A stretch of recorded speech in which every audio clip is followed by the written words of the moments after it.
নগ্ন নির্জন হাত।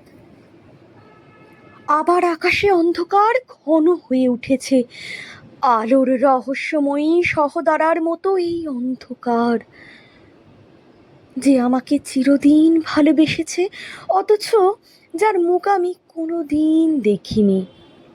সেই নারীর মতো ফাল্গুন আকাশে অন্ধকার নিবিড় হয়ে উঠেছে।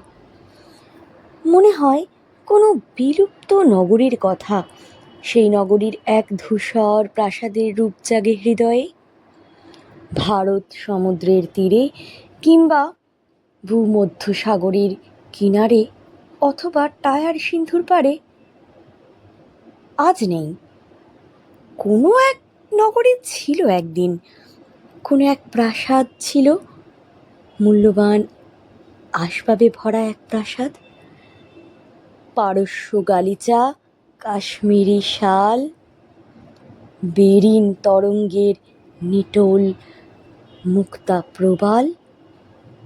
আমার বিলুপ্ত হৃদয়, আমার মৃত চোখ, আমার বিলীন স্বপ্ন আকাঙ্ক্ষা।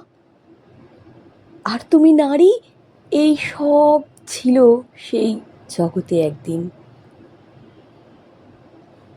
অনেক কমলা রঙের রোদ ছিল, অনেক কাকাতুয়া পায়রা ছিল, মেহগনির ছায়াঘর পল্লব ছিল অনেক।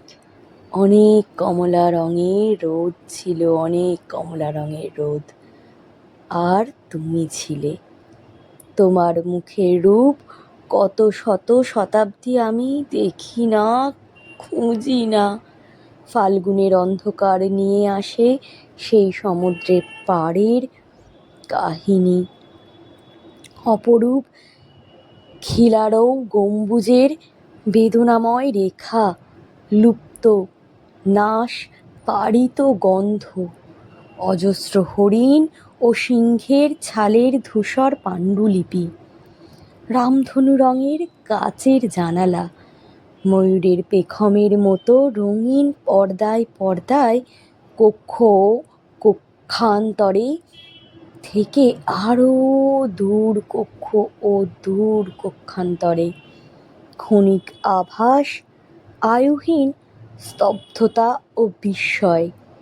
পর্দায়, গালিচায় রক্তাভ রৌদ্রের বিচ্ছুরিত স্বেদ, রক্তিম গেলাসে তরমুজ মদ, তোমার নগ্ন নির্জন হাত, তোমার নগ্ন নির্জন হাত।